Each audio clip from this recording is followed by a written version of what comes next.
Hello everyone, my name is Penguini, and this one is going to be slightly different. I've actually done like 5 of these so far. This was recorded like 2 months ago. So as you can see here, I've got an Xbox One broken bits thing. As you can see there, you can see me there. As I say, it's 2 months ago. I've no idea what I was doing at this point in time.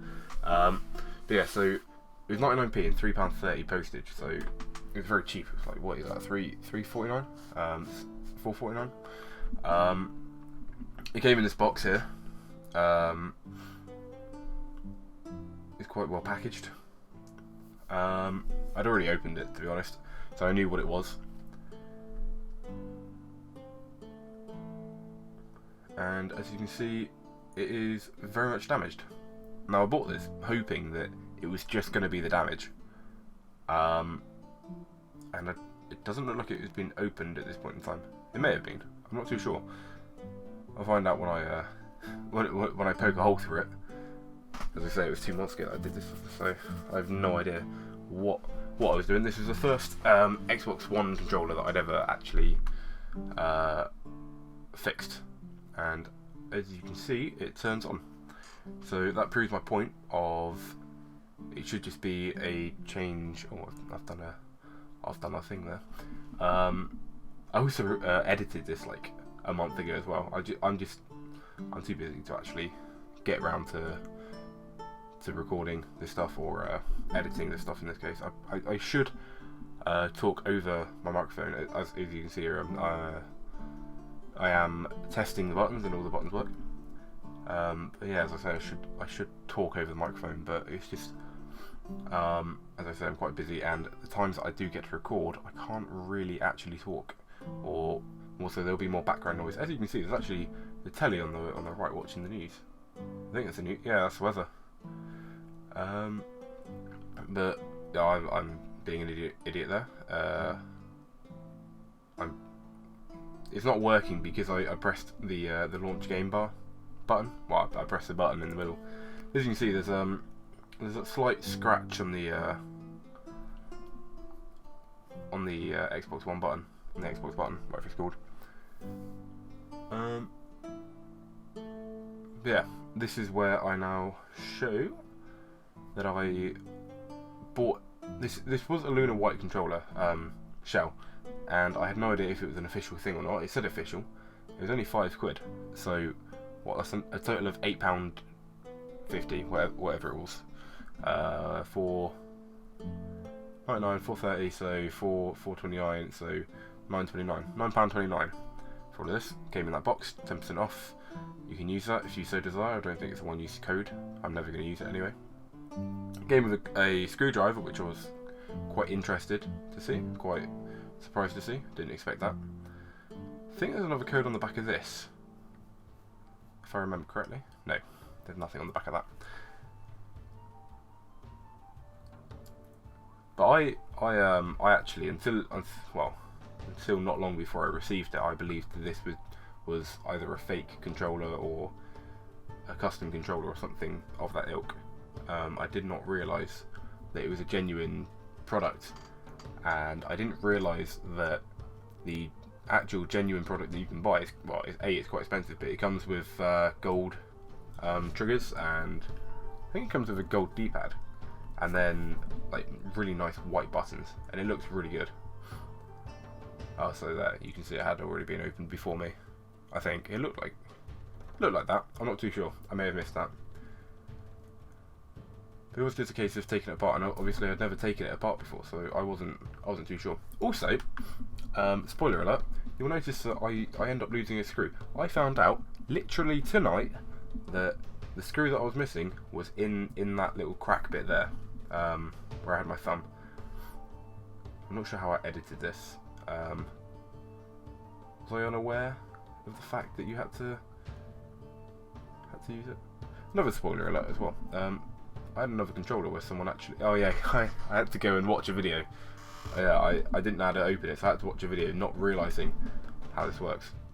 It's amazing to me now to think that, because only 2 months ago I had no idea how to open an Xbox One controller, and now I actually do. Like, it's just second nature to me now. As I say, I must have opened like. Well, I've fixed 3 controllers today. I didn't record any of them because, well, yeah, because I don't always have that option to record. I must say. As you can see, I'm proper struggling with this. I don't know. Well, no, I do know why I'm struggling with it. It's because I didn't want to break it, and because I didn't understand how it worked, and because it's incredibly difficult. I now know that if you actually put your thumb, your finger over the trigger and like dig it into it and pull it down, like most people use their fingernails and they grip into where I'm gripping it there. There you go, it flew off. But yeah, it was a case of you like have to grip it. Like, well, people use their fingernails and then rip it off. I don't have fingernails, as you can probably see, so I had to. What I found is the easiest way of doing it is to put your index finger, into the trigger and then pull down from there. And if it doesn't work from that, to get a spudger like I was using and just run it along one side and then rip it out with your finger. There you can see I was surprised to see that faceplate fell off. So this, as I said, was the first time I've ever been into an Xbox One controller. I've done PS4 controllers in the past. And foolishly, before fixing this controller, I'd never actually seen one being taken apart. I saw the start of it, just how to take the cover off. But well, as I was saying, to find out how to open it, that's how I was doing it. I'm surprised that didn't come all the way off. Not too sure.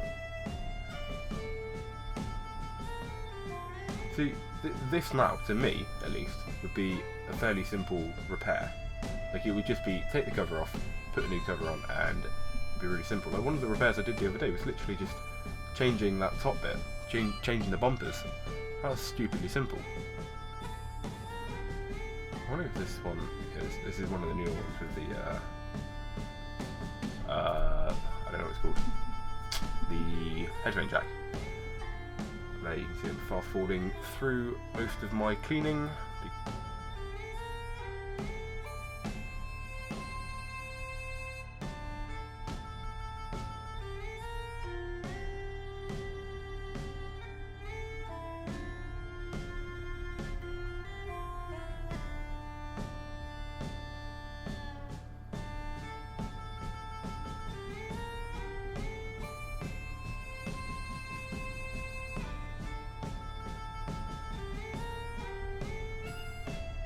Here I'm just trying to get the original covers off of the Luna White controller, which was fairly simple, as you can see.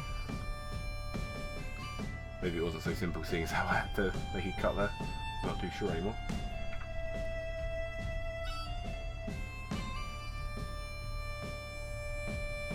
That there, I'm just spotting how it says made in Seattle or hello from Seattle, I think. I'm not too sure. And I'm trying to take that off, which I believe took me a while to actually take that off. I think it took me ages to actually realise how to take it off. The hair, probably. Alright, maybe more than the hair. Oh, that was loud. I hit the microphone, hit the camera with my tweezers there. It is as simple as just prying them off and then pulling them over with 2 little tabs. I also found out that in more recent ones there's like another springy tab that comes off of that and touches the board. I'm not too sure what that is.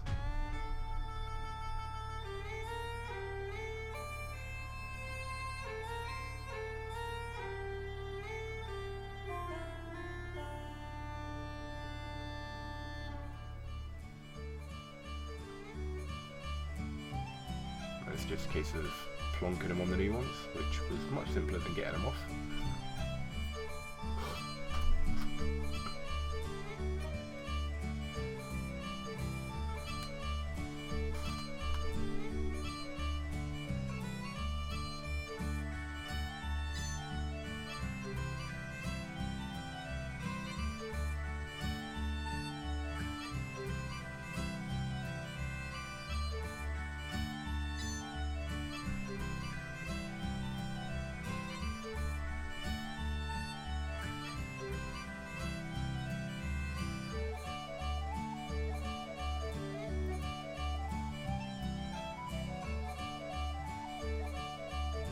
lining it up was fairly difficult mostly, but I think with this one it was because the top of it didn't actually sit in properly.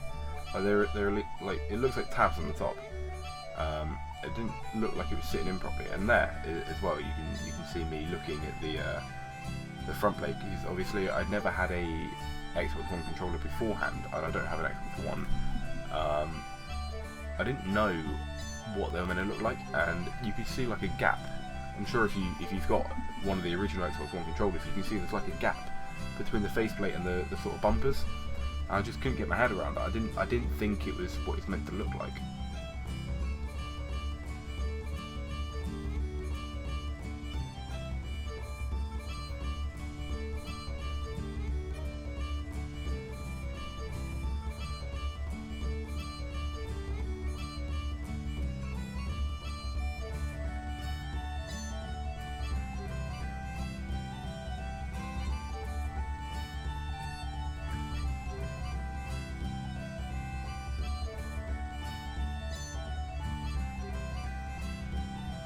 There again, you saw me checking the tops just to make sure that it was actually lined up properly, because I was still convinced it wasn't lined up.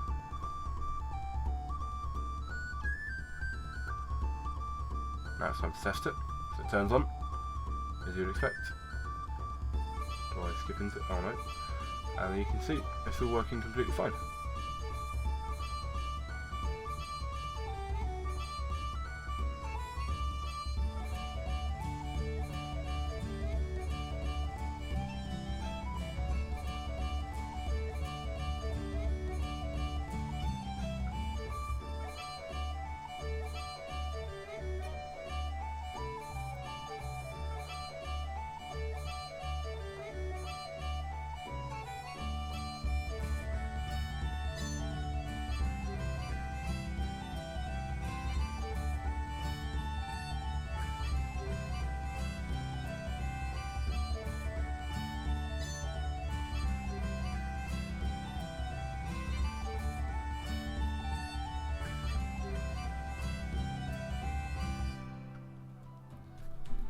So that's it. That's the controller.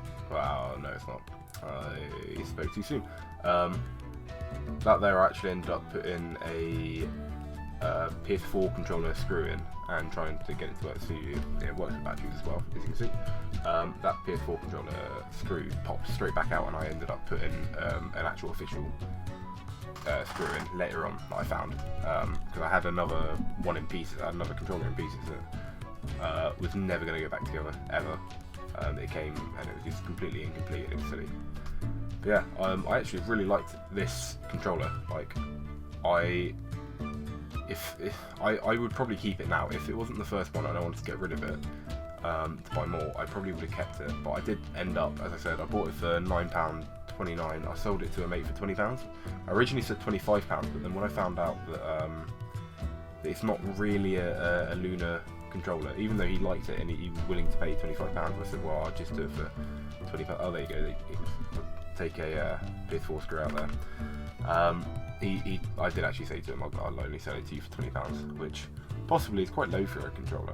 I'm still not too sure. I'd say £20 for a black one, but considering it's kind of a custom one, I'd probably say 25 to 30 is probably okay. But it was a really nice controller and it felt really good, and I would definitely recommend getting a Luna White controller if you can. They're a little bit expensive now, but they are really nice. The grips and everything, they're just really nice, and this was a lot of fun to do. So as I said, I do change that screw out. It does break in a minute. I hope you enjoyed watching this. I enjoyed making it, enjoyed filming it, enjoyed playing with it. Hopefully I will have time to post more of these. Hope you enjoyed. Goodbye.